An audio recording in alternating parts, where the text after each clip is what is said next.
Good evening. I'd like to call the November 15th, 2019 meeting of the West Contra Costa Unified School District Board to order. Please rise for the Pledge of Allegiance.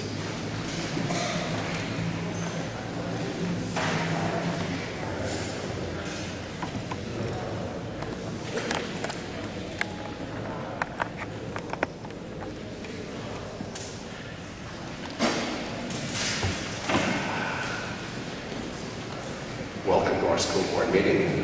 We don't have any items on the open session, only on the closed session, but we welcome public participation. If you're here to speak to the board about the closed session item, please complete an orange-colored request to address the board form that's on the table near the door. You'll be called to speak when that item on the agenda is before the board. The amount of time you may speak depends on the number of people signed up.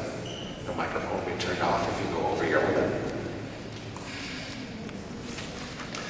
Ms. Haney, could we please have the roll call? Ms. Hernandez-Jarvis. Present. Mr. Phillips.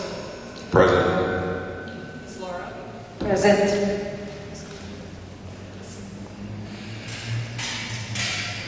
Ms. Cuevas. Here. President Pios. Present. Thank you. So I think we're ready for public comment. Now, how many speakers do we have? Yes, we have a total of 9 speakers on this item. Okay, so 9 speakers, maybe one more, so that would be 3 minutes apiece. So could you please call the first 5?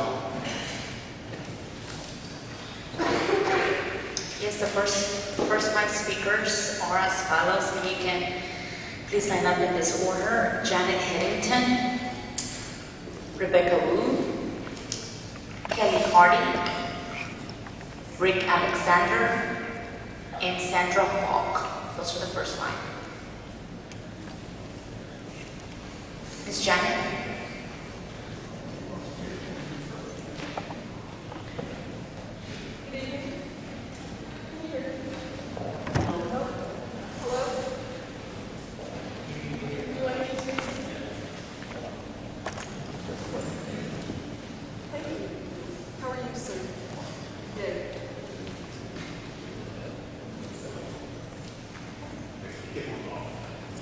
Is it working? Yes. Okay. Do I start yet? Oh, fine.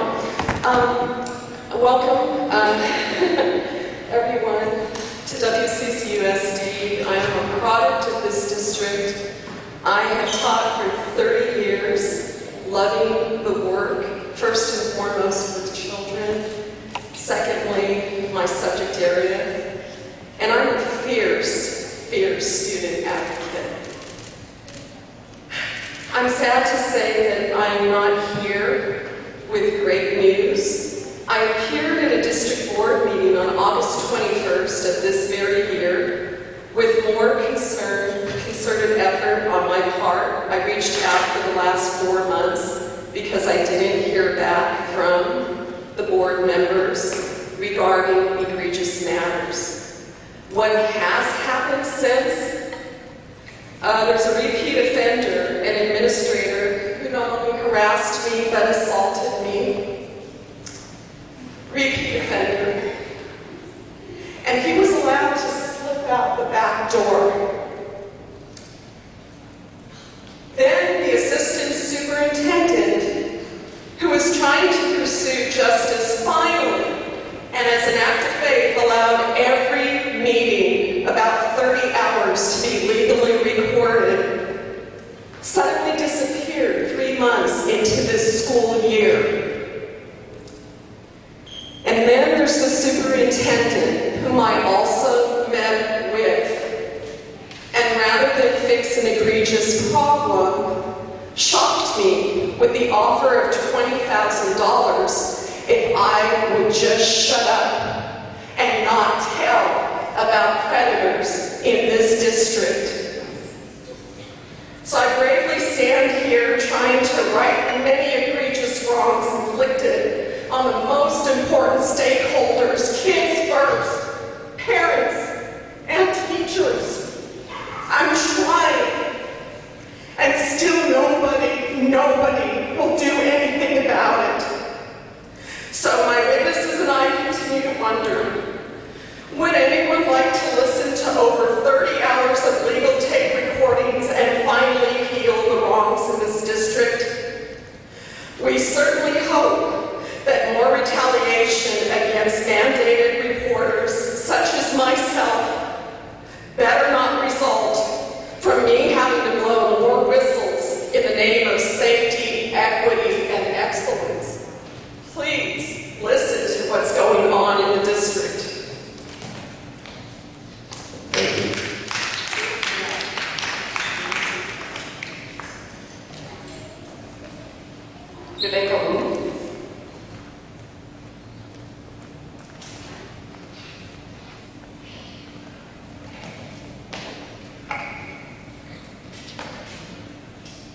Hello.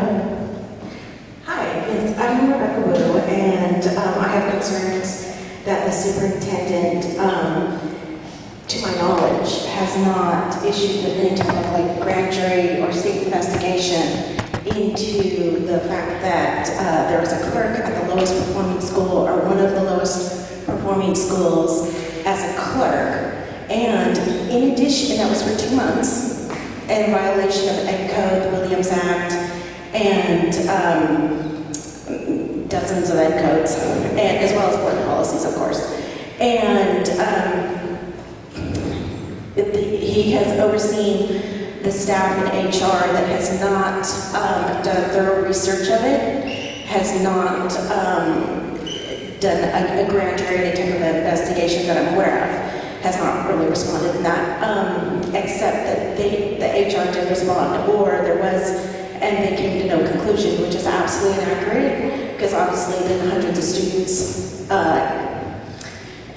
credentialed teachers were not investigated. I'd recommend the FBI come in. I would seriously recommend a more serious investigation.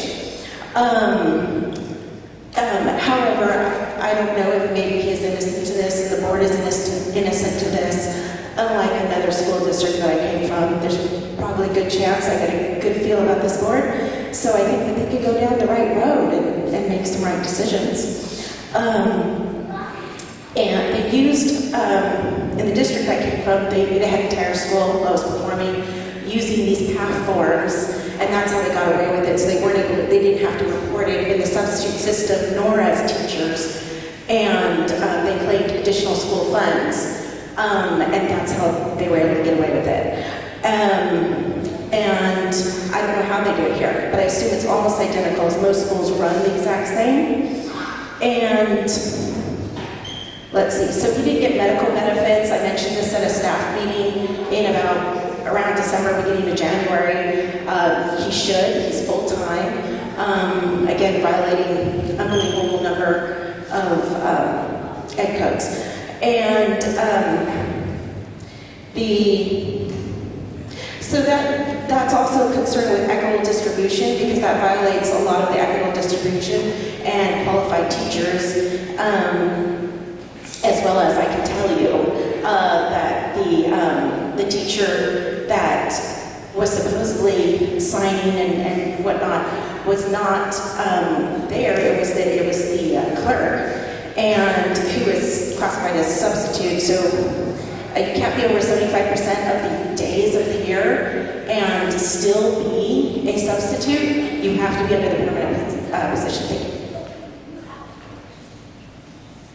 Thank you. Thank you.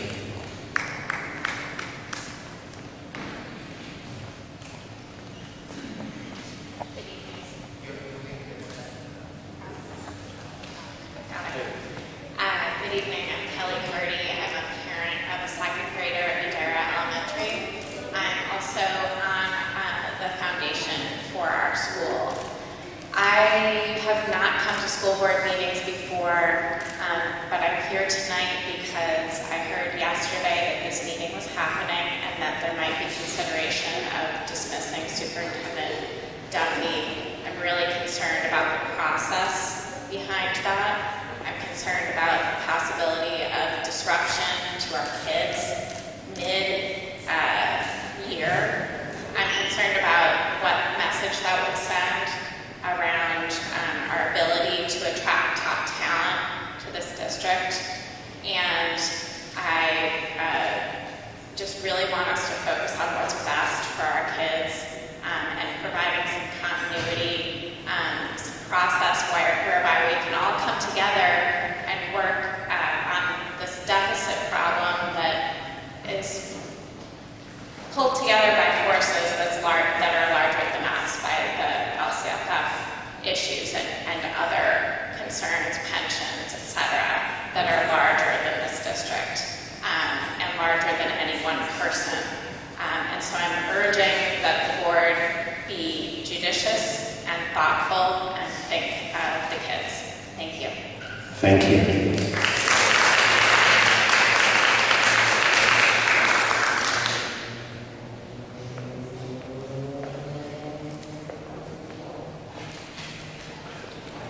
Good evening. My name is Rick Alexander. I'm a native Richmonder. I grew up here. I went to school here. Went to Carlisle Elementary School. Went to Portland when it was called junior high in my day. I was also a graduate from El Cerrito.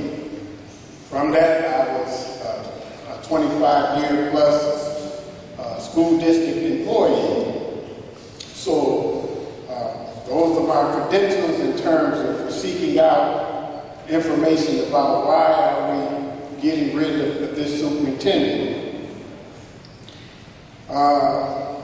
The superintendent is no different than the coach for the Golden State Warriors. And you guys, I mean the school board, you guys are the GM. And so if you're going to get rid of him, then you guys might well put your resume on it too, because he can't do no more than what you guys allow him to do. And so this appears to be some kind of political coup. I don't have nothing against what they call it, charter schools. But if this is about bringing in a superintendent that's a lot more charter school friendly, then we got a problem. Because the bigger picture is, in my opinion is, why is it that we as a district constantly hire people from the outside to run our school district, and nobody in this district are able to qualify to be our superintendent? It looks like it's been a conscious effort to make sure that we constantly hire from the outside, and these are the results that we get. This has become problematic, and there's something that needs to be done about it. And I would like to warn all you guys that's running for office to be careful about what you vote when it comes to dismissing us this evening. Thank you.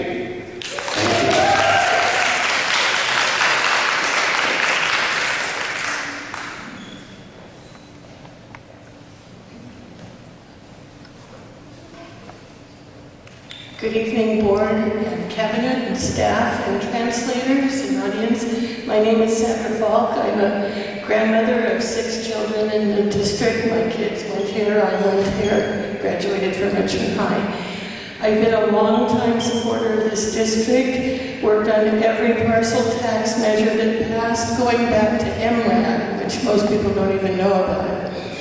I want to urge you tonight, after talking to multitudes of my friends, I belong to 3 PTAs, who urge you to not terminate this superintendent, especially not at this time, and especially not if it costs 1 penny of your bare bones budget. There are a number of things you can do, one of which is you need to look at your community, your loyal supporters, and what someone calls the elders for leadership and experience and energy and enthusiasm. You need to mobilize the community as a collective on a positive note. We can all come together. I believe in the power of people. And I think if you keep a positive stance with set goals and take certain measures now and stop spending millions on outside contracts, which are basically privatizing teacher work. And the impact of your $60 million of contracts, at least half of those need to be scrutinized, because you're paying for outside administrators. For every million that you spend, you're probably spending $200,000 on administrators and overhead, and you're not getting direct service to the students. So that privatization is something that's shameful, and you need to look at that. You need to stop pointing the finger, you need to stop finding a scapegoat, and we need to, all of us, take responsibility for our district, our students, and our community. Thank you. Thank you.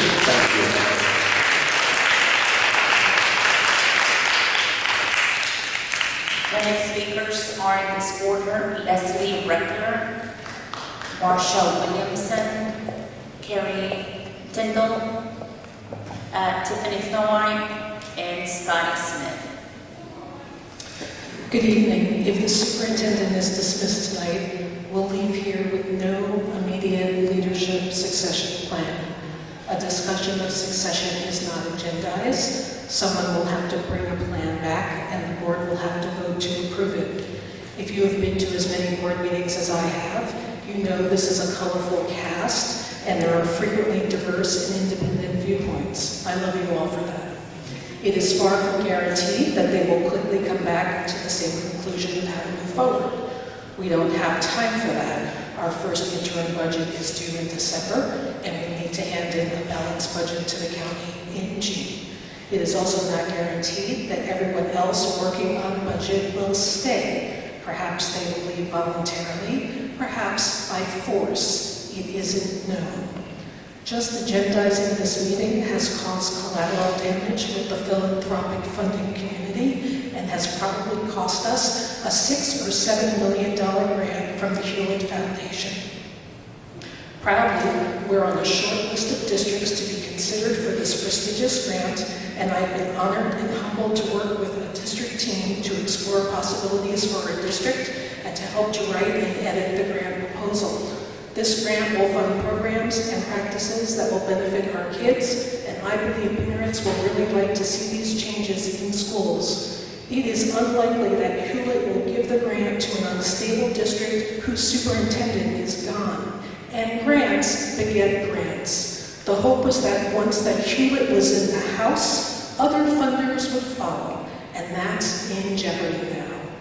Finally, all of us have to think really hard about what tonight says about our district, the kind of place we are, and the way we treat our people. Wow, this kind of free job advertising that we're getting from this meeting. What a great way to attract talent to our district. I'm sure we'll have best-in-class candidates lined up to lead here. Come work in the WCCUSD. We destroyed the reputation of one hardworking, kind, gentle superintendent, and then 3 years later, we publicly humiliated another. Who would want to work here? I'm really struggling with this. And I'm deeply questioning my continued role as an advocate in this district. Is this the way we want our children to see us treating each other? Sometimes toxic is too toxic.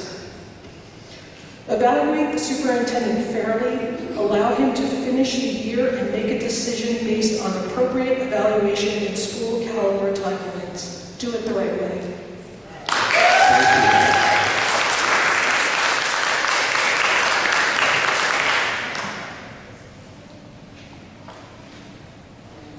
Hi, I'm Marsha Williamson. Good evening, everyone. I would like to point out that there's a strange shift in the seating arrangement of the board. Mr. Phillips is in Consuela's spot, and Consuela's is in Val's spot.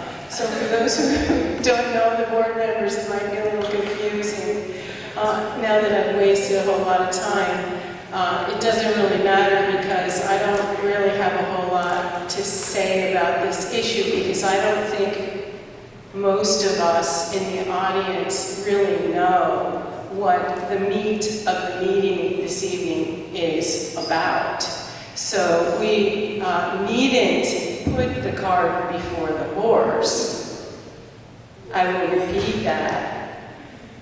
What I am concerned about is, in the event there is a removal, or perhaps the superintendent will decide that he would rather go someplace else on his own, that will drive us into a situation that I well remember somewhere around 27, 30 years ago when our district went bankrupt, and as a result of that, we went into receivership.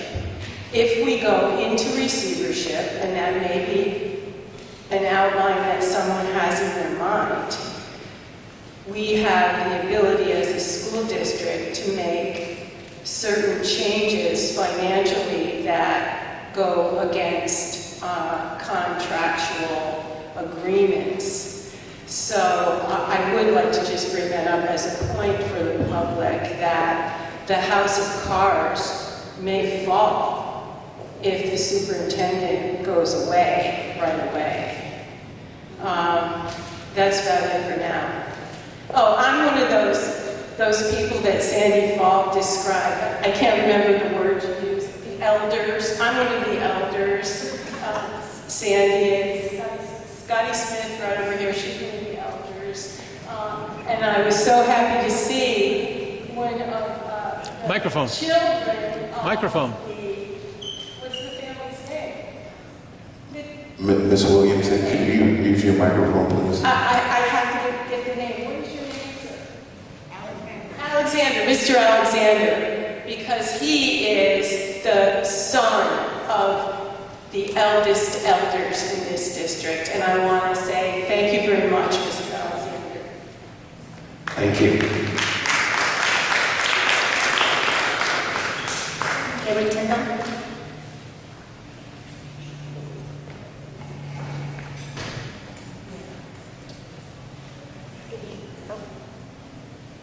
Good evening, members of the board. My name is Kari Tyndall, and I am a parent in the district as well as a former high school teacher. And I'm here tonight to express my support for Superintendent Matt Duffy. I've been a very involved parent in WCCUSD for over 10 years with my sons Caden and Shay growing up in El Cerrito. And I do believe that the public schools in El Cerrito are good. I've been proud to volunteer, to give my time, and to work to make them even better. I'm aware that the school district is in dire financial straits, but firing Mr. Duffy isn't going to immediately solve the crisis. It will, if anything, create even more financial stress due to the costs involved in conducting a thorough search for the next superintendent. The school district faces many challenges.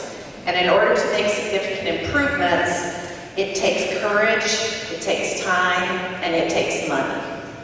Mr. Duffy has met these challenges over the past 4 years by reducing class sizes and by increasing teacher salaries.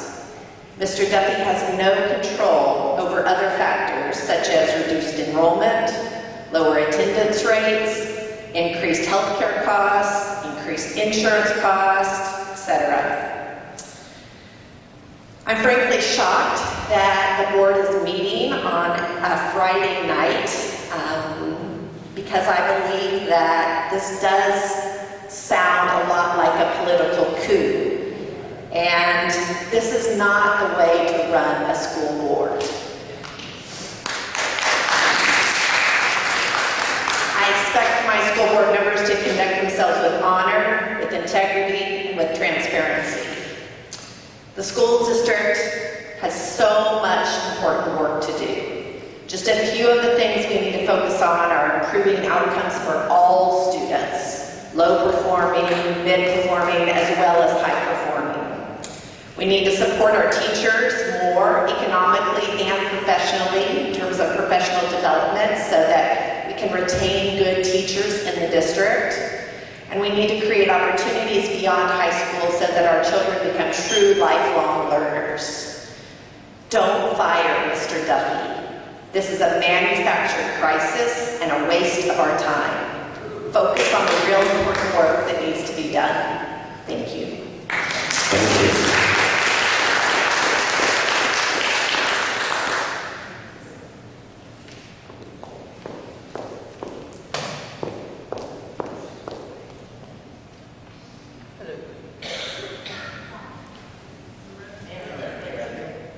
Press the middle one. This one. Okay. Hi.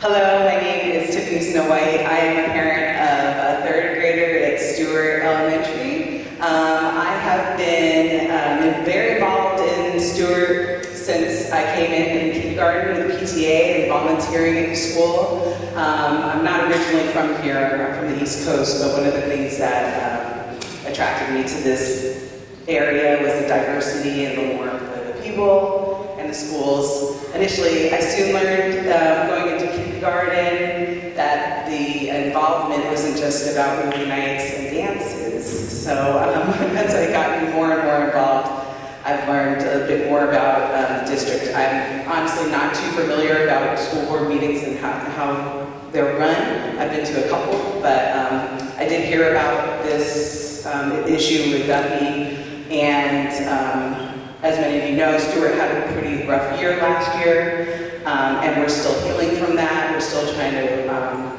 put our pieces together from that, and to hear that there's some more rocky waters ahead was really disturbing and brought me out tonight.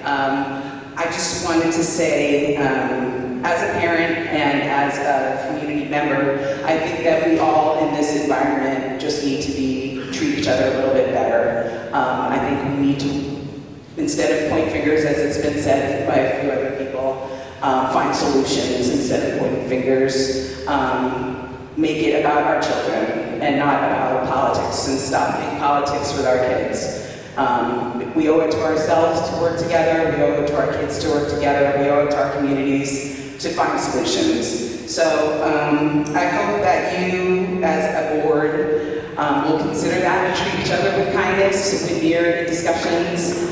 Think of the children, think of the parents, hardworking parents that really have trust in you guys to make decisions for our families. Thank you very much.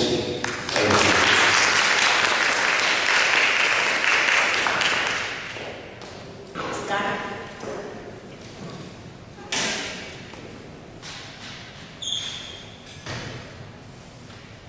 Good evening, board members. I came here tonight not sure about what is going on because, it's not clear from the agenda what you guys are going to discuss in closed session. I am familiar with all of the rumors about what you are going to discuss. What I would like to say to you is that you need to think and be discussing ways to better educate kids. We have the kids who are generating a large amount of money, and they are failing miserably in this district. We are now in a deep debt, and it's probably still coming. We don't know when it's going to come out. But whatever you do, because I can't tell you what to do, you need to look back at the results that you're getting and make a decision on how we are going to keep the decent teachers that we have, and how we are going to help the kids who are generating a large amount of money that is not being targeted toward them with the concrete plan on outcome. Thank you.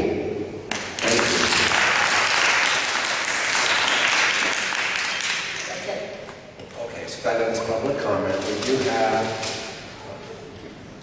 Ms. Winston.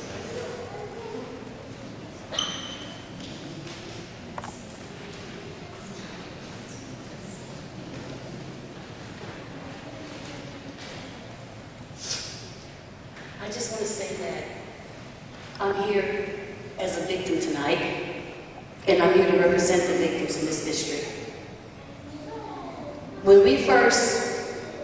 When I say we, I'm talking about my community. When we were brought on board to support the board members that's here right now, when Mr. Duffy was brought in, we were all given this wonderful strategic plan as to how we was going to turn this district around, because, quote unquote, Dr. Harder had screwed it up, right? So then, we had people coming into our community, seeking us out to misguide us in reference to how we can fix this, not identifying at the time that we were part of the strategic strategic plan that's being put into place right now. I'm disturbed by it because I don't like to be misused. I don't mind being used, but I do have a problem with being misused. I find it interesting that people say they don't know what's going on, when we all in this room know what's going on. I'm very disturbed with a few things. One, getting rid of Mr. Duffy right now is going to create a bigger budget issue. That's one. Secondly, who do we know or who has been prepped to now take charge and lead our district in any kind of way? He has not given support. Do I think he's doing a fantastic job? Absolutely not, because he hasn't been given the right support at this point, realistically. I'm not advocating for Mr. Duffy. I'm advocating for our kids. Because our community came in, all in, to fix this. And now here we go again with the politics that continue for generations.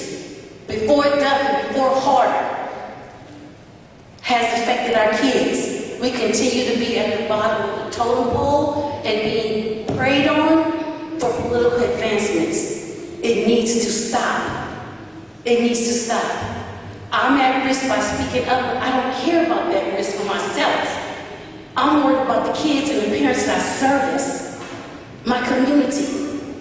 And I'm asking you all to think this through, because realistically, he didn't create this budget by himself. All of you have to prove it. You have to prove it.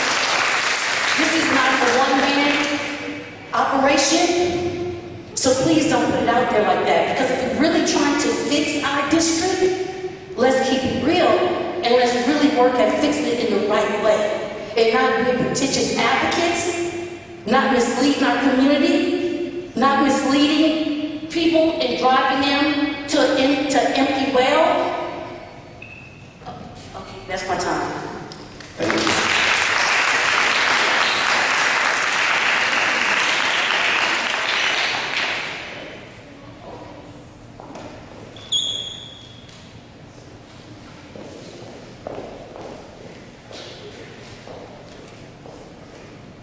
Good evening. I gotta say, I was a little bit late. I'm solo parenting. Friday night, with such short notice for a meeting, is so challenging for parents. It took like moving mountains to find someone to take care of my 9 and 7-year-old who attend Mira Vista, my beautiful daughters. But I'm very active in my neighborhood school, and I could rely on my village, and they're having spaghetti with friends.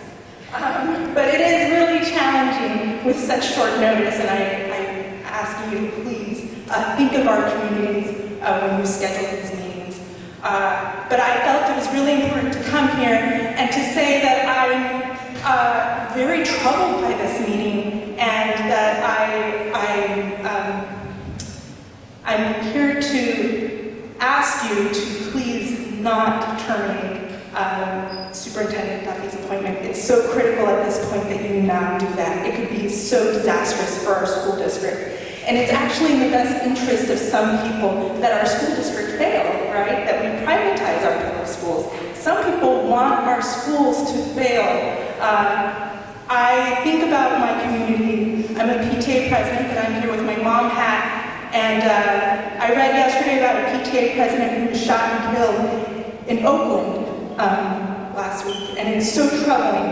I know so many families who put their heart and souls in our districts and into our schools, and I hope that you do the same. I want to inspire you that you have agency, that you have our support to go to Sacramento and build relationships and change the laws that have caused this to happen. It's not Mr. Duffy's fault. So please, I read The Breaking Point, the cost of charter schools for the public schools, and this body helped to write that report. It's a wonderful report. We know where $30 million are going. So please, I want to see pictures. I want to read reports of you in Sacramento lobbying and advocating for our students to fix the problems that got us here in the first place. Thank you so much. Thank you.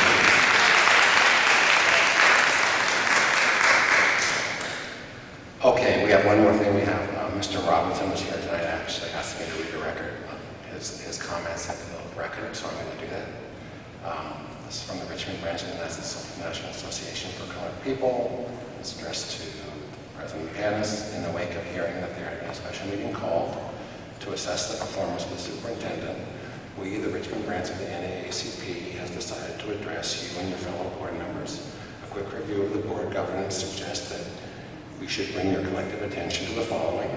School district governance is the process of reaching agreements that balance and reflect community values, beliefs, and priorities and policies that focus and align all district efforts to enhance student achievement.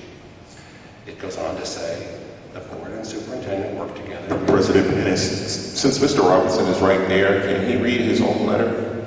He specifically asked me to read it.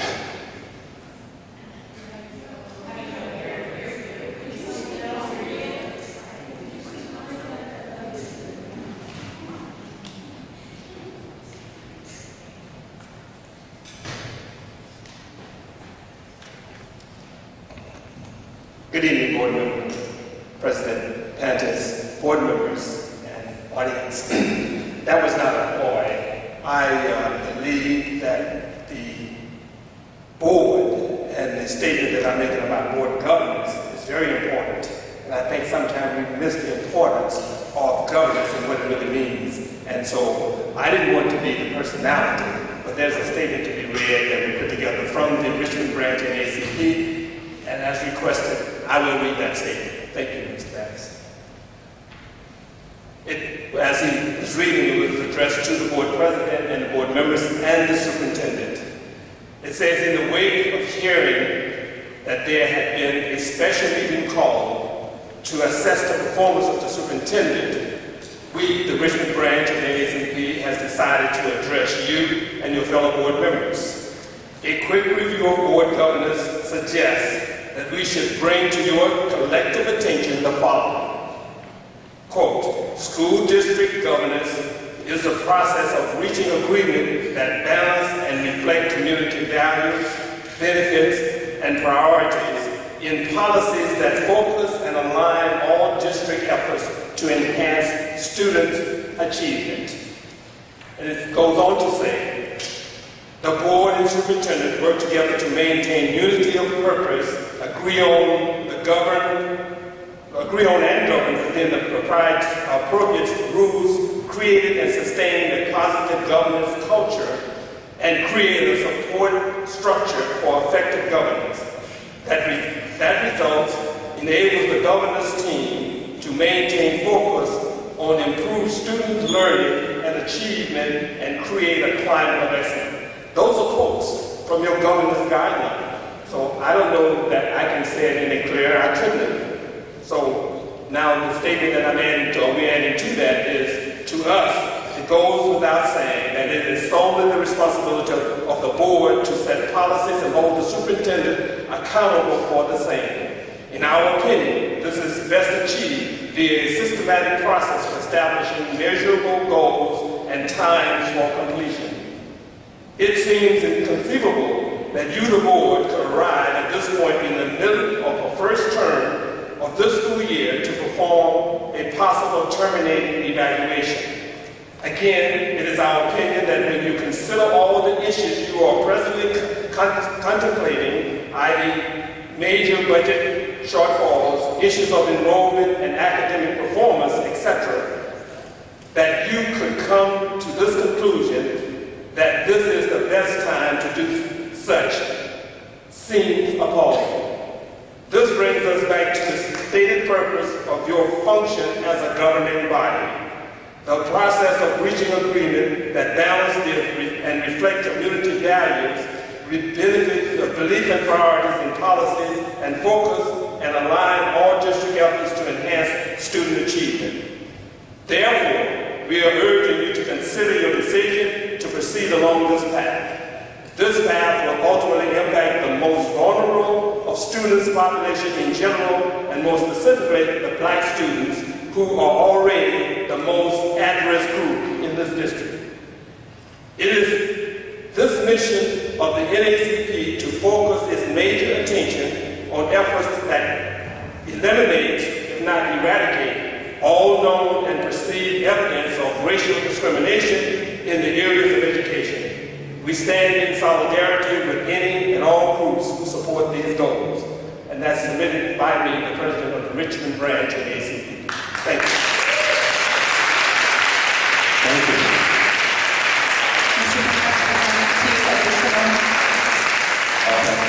I'd like to remind everyone that normally you should have it in at the beginning, but this is not our usual meeting, so I'm very happy to hear that we have 2 more people. So the final 2 speakers are Anthony Tane and Tressa Smith.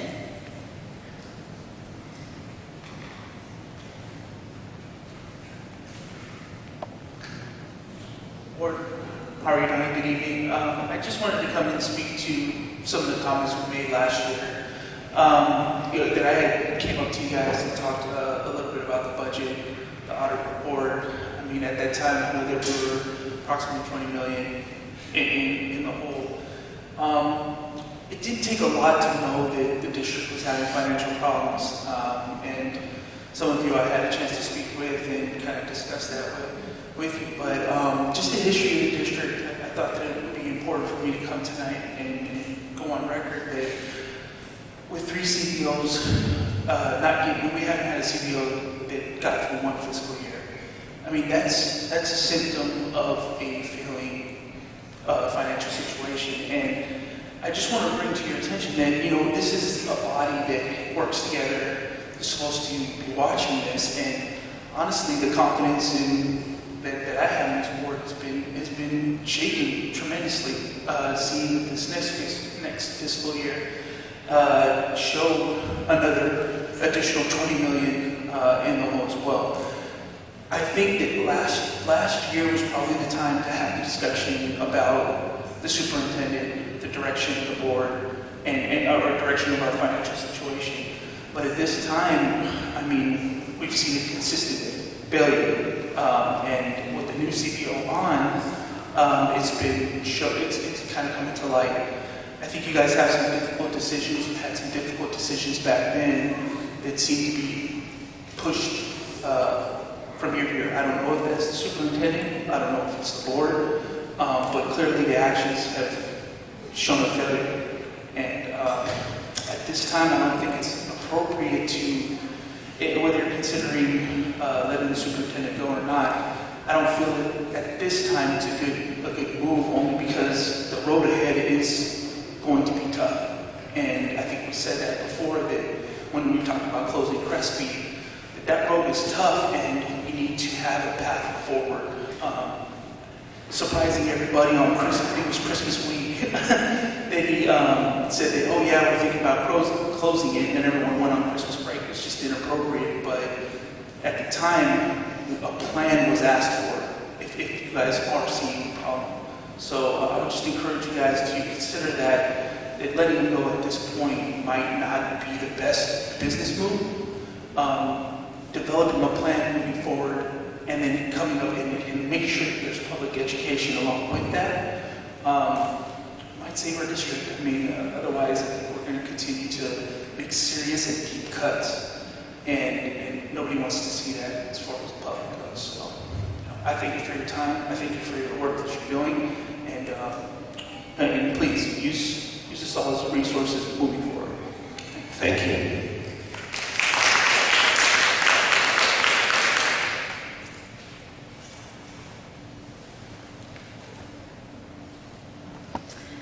Good evening. My name is Teresa Smith. I'm a teacher in the district. I teach in El Sobrante. I just have a quick comment in regards to responsibility and the fact that the students have their trust in teachers to do what we think we can do best. We put trust in our leaders, and as a voter, I put my trust in the school board to make sure that they are keeping an eye on things going on at the district level. And I feel that it's the school board's responsibility to maintain those checks and balances with what the district and the superintendent is doing. I feel like there's been some kind of breakdown in communication that has gotten us to this point with a $48 million deficit. And I'm just really disappointed in seeing that it comes to this, because this is what trickles down through the system and ultimately affects the kids. So I was at one point very hopeful in the direction the district is going, and we've really taken a sharp turn, and I'm just saddened and disappointed and hope that things can get turned around. So, good luck. Thank you.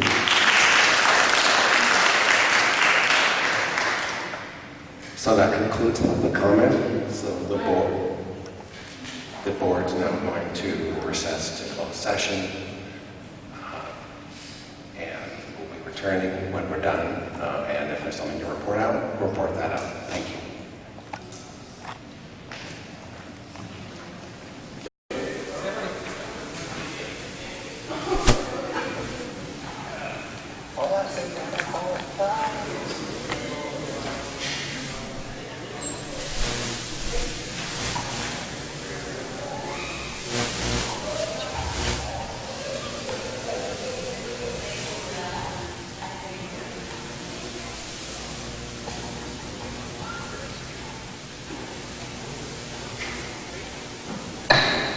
Okay, I'd like to thank everyone for waiting.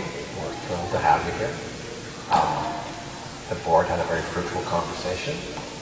The purpose of the meeting, and if the board create a statement to read, the purpose of the meeting was to consider the performance of the superintendent and to consider if the board would take any action.